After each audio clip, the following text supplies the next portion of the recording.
Welcome back to the morning show here on Arise News. I'm Rufai Seni. I am Adesua Omorun. And I'm Shaitan Atigari.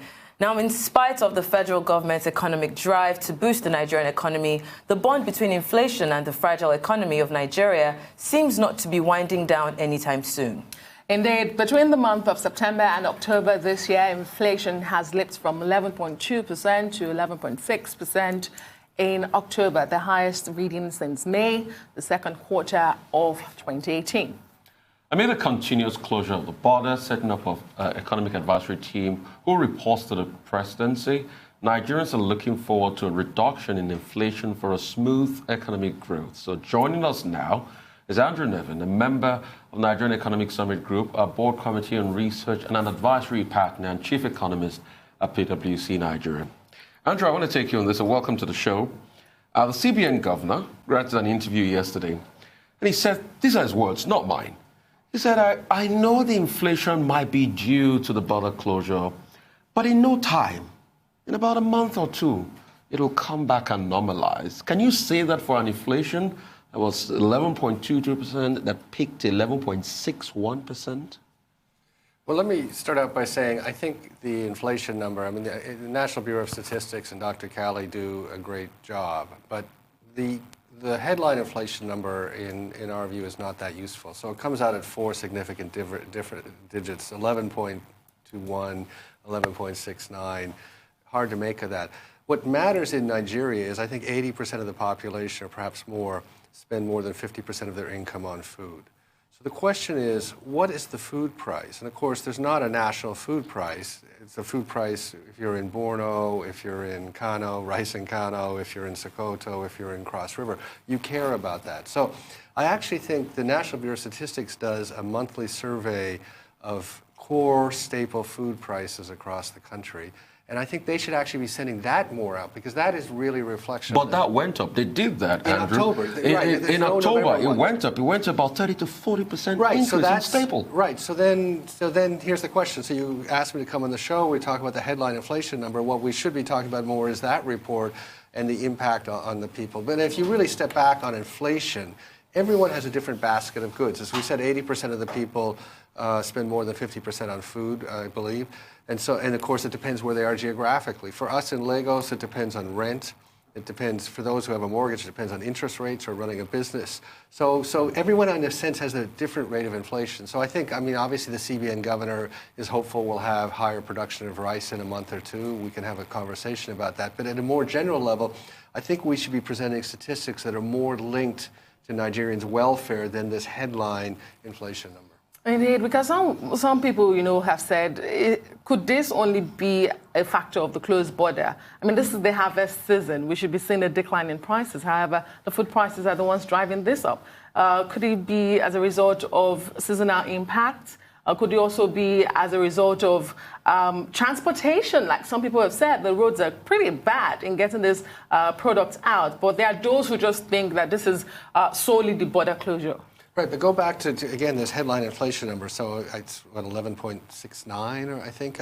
The real question is, what is the price of rice in every market? And of course, I mean, there's been some press about rice going up, 8,000 to 11,000, 7,500 to 12,000 in different markets. I think we need better statistics around that to really know what's happening on the population. And as I said, I would prefer the National Bureau of Statistics, Nigerian Bureau of Statistics, to more put out the real numbers that impact people than this abstract 11.69. A few weeks ago, we jumped up on the list of the ease of doing business that was released by the World Bank, and a lot of people were happy and celebrating that it would affect our inflation, but then we're still seeing this increase. Why do you think that even though we've improved in the ease of doing business, we're still seeing these high numbers? Well, I think that from our perspective, PEBEC and Dr. Jamoke are heroes of Nigeria. I mean, they have really done the best job they can in the circumstances. But if you look at the task they've been given, what is happening is that they are trying to make it easier to do business in a complex system. So, for example, they have the single window. But then the single window helps you deal with many, many agencies. A more fundamental question is, why are there so many agencies that you have to deal with? So I think PEBEC has done the best job they can. The numbers reflect jumping up to 130th on the ranking. But if we really want to make progress in attracting investment, we need to simplify the investment process. We need to simplify the number of MDAs, the ministries, departments, and agencies that a business needs to deal with. I recall being at one meeting when Dr. Jamoke was talking about, if I may recall wrong, but dealing with 29 agencies through a single window. So the question is not the single window. The question is, why are there 29 agencies? And the thing about this administration is it hasn't actually made any structural changes. So it's relied on PEBEC and Dr. Jamoke to do the best job they can, but they haven't been prepared to take any hard decisions to simplify the process for the private sector. All right, and Andrew, I mean, let's just interrogate figures a little bit. When you look, we got a couple of figures. Month-on-month inflation, August, 11.02, 11.2 for September, 11.61. And you can see, let's look at food, for instance. Year-on-year change, 13.17 to 13.51 to 14.07. All items at less farm produce year-on-year, 8.68, 8.94, 8.88. All items less farm produce and energy, 9.22, 9.43, 9.55. Andrew, when you interrogate those numbers, I mean, you've been able to see the breakdown of these numbers. Exonerate border closure from this. Let's see what will be the factor again. Well, I think let's step back on the border closure issue for a moment. I mean, at a very fundamental level, I think the Nigerian government didn't address this for a long time and let this issue build up. And if you remember last year, or 2 years ago, I guess, when we banned rice imports, and then the government declared victory. Yeah. And then, of course, they declared there were rice mills. I think the Minister of Agriculture said there were rice mills shutting in Thailand because they no longer had the Nigerian market. At the same time, the official rice numbers through Benin exploded. We all know where that rice was ended up. So it was a very strange period where there was this pretense that rice was no longer coming from Vietnam or Thailand into Nigeria, and of course it was. And the government let that fester for a long time. I think from our viewpoint, I mean, if you think of the ECOWAS region, anything coming to Lome is coming to Lome to go at least 90%, if not 98% to Nigeria. And what we've said publicly is the only solution to this. So from that viewpoint, taking some action was absolutely necessary.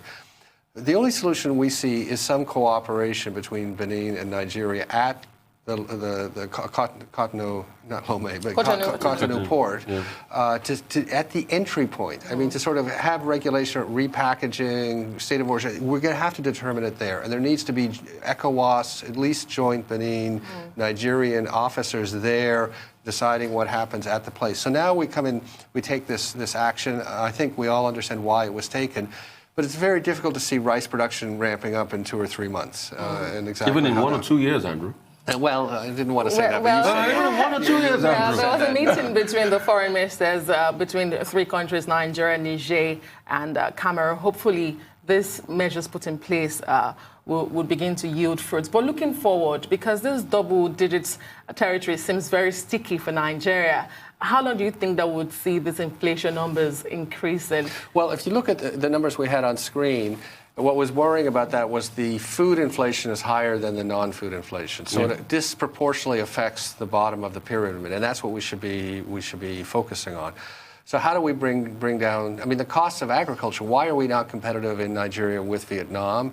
It's infrastructure, basic roads, cost of energy to process the foodstuffs. I mean, those are what if the government wants to bring down inflation, it needs to focus on the fundamentals that are going to make it less expensive to do business. So we all know, for example, not in this necessarily with rice, but affects all products, is the situation in Apapa. I mean, I know because I've been importing a few things for a business in the solar area, and it's not easy, and things sit. Tell me your experience, Andrew. Tell us your experience. Well, I mean, it's complex paperwork. This is my wife and her partner are doing a small-scale solar because that's how we should bring, one way we should bring energy to Nigeria, and with a unique technology. And I would love to be able to produce, or she would love to be able to produce all of these products here, but we can't quite yet. So we need to import some pieces, and it's complex paperwork. And then when it gets in the port, there's always disputes around how do you classify it, and that changes it's hard to budget because this particular case, and I understand the budget pressure of the customs, they classify it a certain way, so that ends up driving the price up that will go out to the end consumer. You have the several months of delay as containers move around, getting out of Apapa. So, I mean, we all How many understand. months did your containers use in there? Well, there've been a couple of months. They're out now, so we're moving forward. But I think the basic point is everywhere you look in Nigeria, Nigerians pay more for products than other markets. So if we compared ourselves, for example, to India, I mean, those viewers who've been in India, realize actually a lot of things work very efficiently at many basic consumer products and the retail structures, service structures.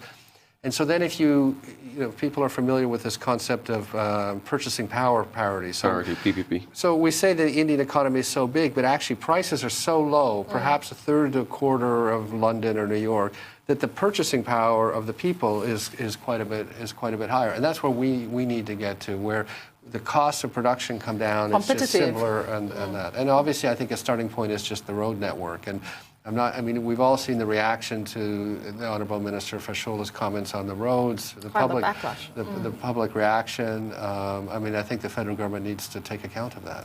Okay, so I want to talk about the confidence of foreign investors, because we know that if we're able to bring them in, it will affect a general inflation as it goes. Some analysts would say that floating the rates haven't worked and that they're not sure, and investors are not sure about the safety of their funds. And we know that it's affecting the capital markets. How do we, even with our current inflation prices, make sure that we can have foreign investors come in and also partner with entrepreneurs and people that are willing to put in the work to help bring down our inflation prices? Well, I think that the government has said we're open for business in Nigeria, but just the numbers, the amount of foreign, and let me talk for a minute about direct investment. And actually, I don't want to just restrict it to foreign investment. I mean, Nigerians need to invest in Nigeria too. And in fact, there are many people that say, and we agree with them, that the starting point is if Nigerians invest in Nigeria, foreigners will invest. If Nigerians are not prepared to invest, why would anyone else come into the country? Yeah, Andrew, we'll just count you down to a break very soon, just to let you know that we'll go for a break very soon. As you just make that, we'll come back after this quick commercial break.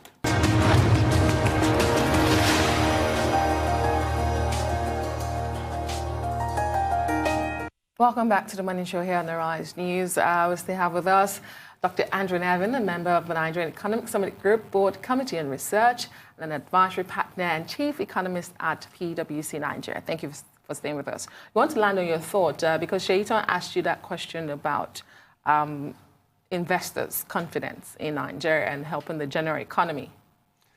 Yeah, I think just now sticking to foreign investors for a minute, they're voting with their money and they're not voting enough for Nigeria. So I think that if you go back to the fundamentals, we've said for years that the economy needs to grow 6 to 8%. The governor of the CBN came out in his new term and said we can achieve double digit.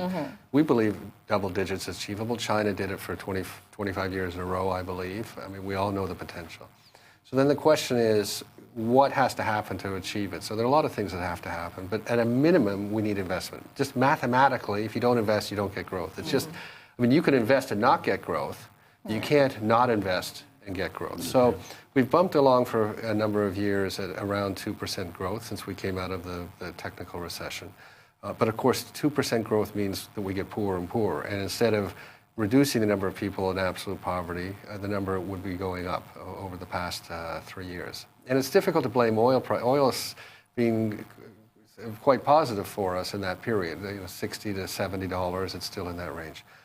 So now the question is, how much investment do we need? And we basically mathematically need about double the amount of investment that we have. So in Naira terms, going from, say, 20 trillion to 40 trillion Naira. If we had 40 trillion Naira of investment, we would grow 6 to 8, probably 8% if it was used wisely. So why is that money not coming? We've got 20 trillion euros, coincidentally, 20 trillion euros of negative interest rate securities in the world. And yet those investors are not prepared to come to this market with this potential.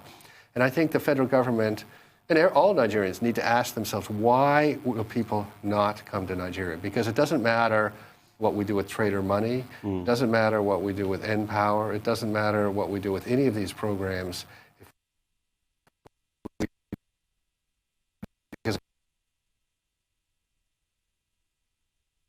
We need others to invest. So what will it take to do that? And until we solve that problem, we're going to continue to have population growth, GDP growth, which means we'll continue to have more people in poverty. So that's, Rafai, because this is a follow-up. So you're talking about the fiscal policies that needs to be in place. I wonder what your thought is on monetary policies, because next week, Monday and Tuesday, we're expecting the MPC to meet for its November meeting. Should we be tightening? Should we hold? I think that people expect too much of the MPC, right? I mean, the central bank of Nigeria is probably the most qualified technical, bureaucratic, I mean that in the positive sense, technocratic institution we have. I think the MPC does fantastic analysis. I think they make the right decision. But whether the rate is 12.5, 13%, 13.5 is not going to fix this fundamental issue. So the CBN has done its job on monetary policy, at least the interest rate. But they didn't cause the high cost of infrastructure. I mean, they didn't cause the inflation numbers that we caused before. So I think people should stop looking for the CBN to solve our problems. And in fact, I mean, many people would argue, and I think we would be in agreement, the CBN's trying to do too much because there's been so much white space. They're involved in chickens, they're involved in the textiles, they're involved in the creative sector. And they feel, exactly. So I think they feel forced because not enough is being done by other arms of the federal government, that they hadn't been drawn into it. And I'm not sure that's necessarily a good thing.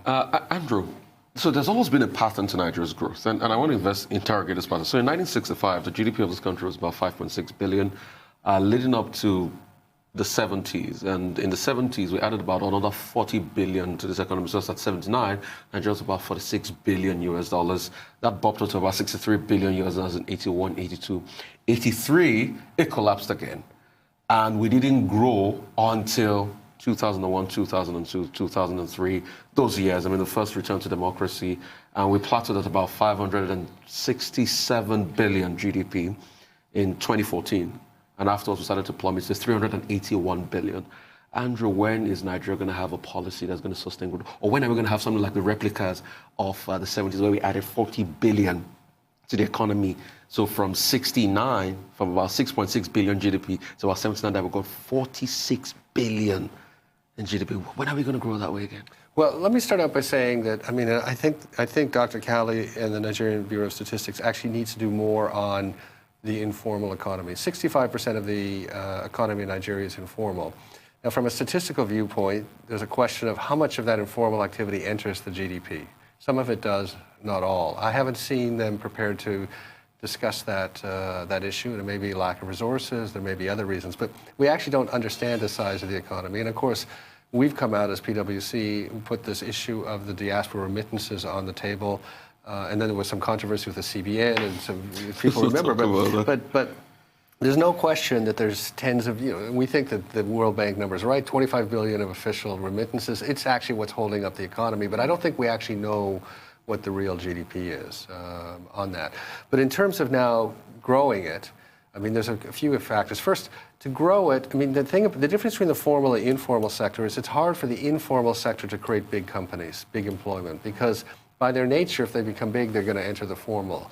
So we have an urgent task here, which is if we want to grow, we need the informal sector to grow less than the formal sector. That is, people enter the formal sector, and then they can grow bigger enterprises. Now, why do people not want to enter the formal sector in Nigeria? Well, entering the formal sector is expensive and complex. And until we bring down the costs, the time and the cost of entering the formal sector, we're going to continue to have this problem. So one way we think the federal government should frame this is, how do we grow the formal sector? And of course, every time we raise formal sector taxes or complexity, it makes it harder to grow the formal sector. So obviously the VAT rise is an example, but another one is this police fund, where you now have another levy that has to be dealt with by the formal sector. And it may look small, but again, it adds to the complexity. So the message we would like to put is, we need the private sector to grow if we're going to lift people out of poverty. The federal government and President Buhari have clearly said they want to lift people out of poverty, but and they've said the country is open for business. But what we haven't seen, I think, are the positive actions that make it possible for the private sector to grow. So I think we're going to continue unless we make some of those structural changes, which are really around simplification, less federal government involvement, less departments, less complexity for the private sector, who just want to, in a sense, get on with it. So we need make sure safety, make sure the consumers are getting what they pay for.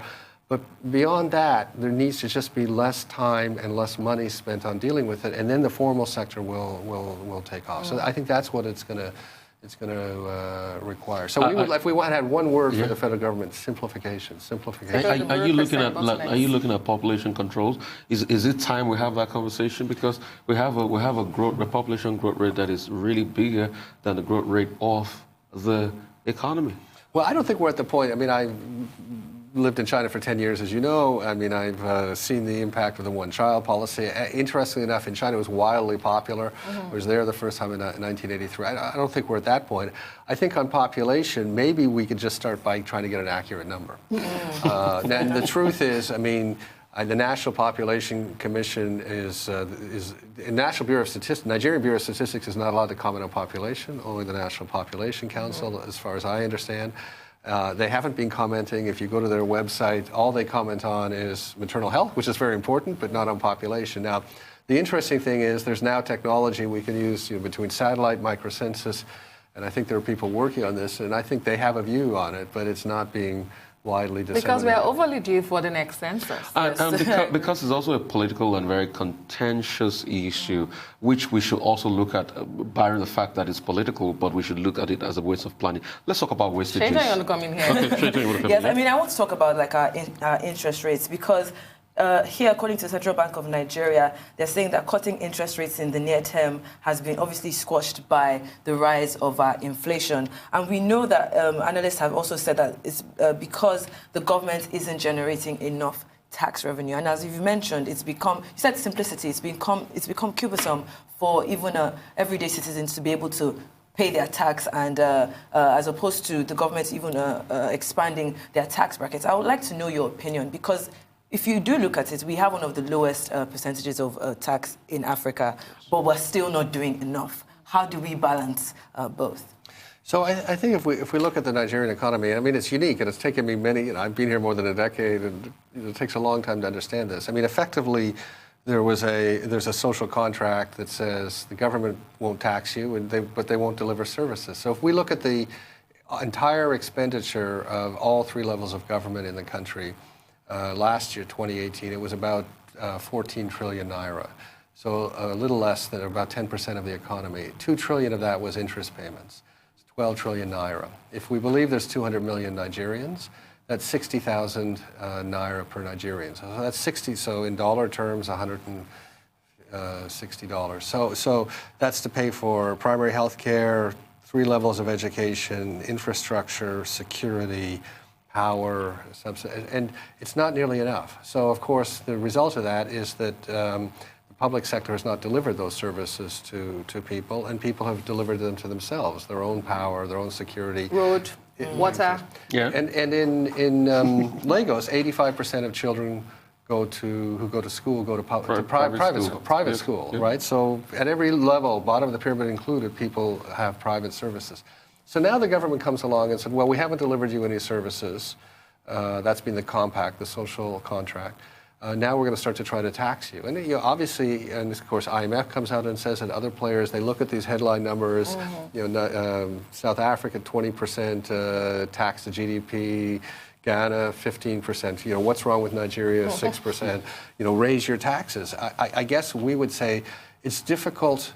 People have asked, which is the chicken or the egg? It seems to us, as PwC, that actually the government, the public sector needs to become relevant to the population before it asks for more money. And also, because some of the governance costs, we all know the salaries of senators and some of the agencies, that makes people realize, why should I be paying taxes for that sort of excess cost? So I think before we go too far in trying to raise tax revenue from the middle class or even the bottom of the pyramid, a few things need to happen. The public sector needs to be more relevant to the people. Yeah. And the people at the top of the pyramid need to be paying taxes. They need to be seen to paying taxes because, again, it's very hard to ask the middle class or bottom of the pyramid to pay if the top is not paying on that. So that would help. But in terms of the interest rates, Yeah, absolutely. Why do we have such high interest rates? Well, because the government borrowing is so high. So you have this, the CBN is in a very difficult position. They're a complex operation. The government has very little revenue, so they're borrowing all the money. One thing is certain, we'll still definitely have you here because it's a good system. Thank you so much for being here. Thank you.